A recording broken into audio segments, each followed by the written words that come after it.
Alright guys, so here I have some bone white paint. This brand, I poured it in this because in a bigger container because I'm going to mix it, right? I'm going to add a little white to it, and let me show you why I'm going to add some white to it. Right, so this is the shade of the original bone white, and I'm going to add some white to it just to lighten it a bit.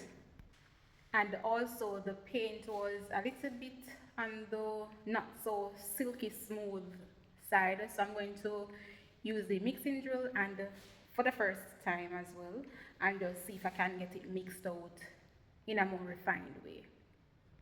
Just doing an experiment, and to show you, you can see that it has some clumps in it, and I think that this paint is still very good, so I'm going to try with it and see if I can get that silky smooth.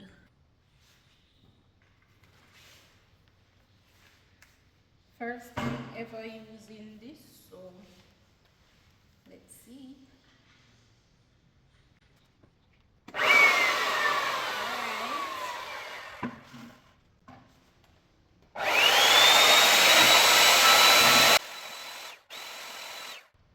think it's coming out. Does it look any different? I think so.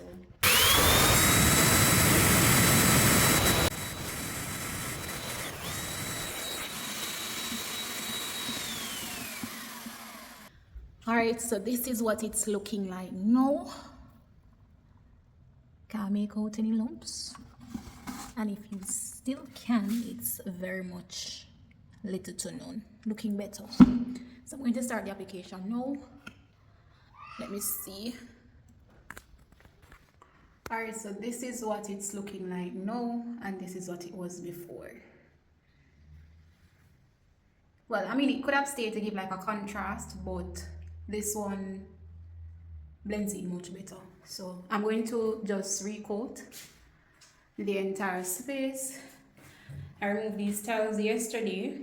Here they are. Should have shown you that, but yeah. So I'm going to just repaint the entire white walls, or no white walls, into this new color.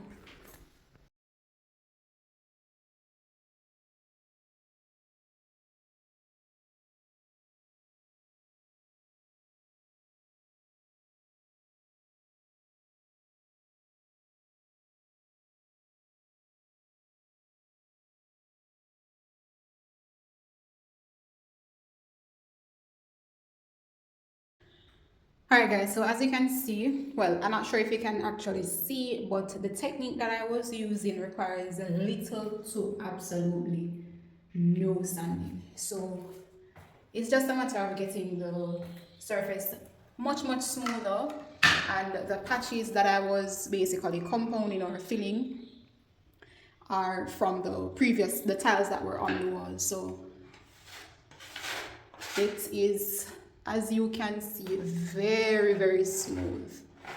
So that requires little to no sanding, and of course less work, less dust, and less complication. So this is it before, and as I would have mentioned in a previous clip, the color is going to be changed to that one there. This is the before.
there was a gap here and it was basically lifting off. So what I did was to just use some silicone, and the gap at the top was very huge. So I just stuffed it with some paper and then pumped the silicone in there. So it would basically use less silicone and I don't have to waste it to try and fill the gap. So this is it. And then for these grout lines that's breaking apart, I'll get that sorted when I am grouting these two.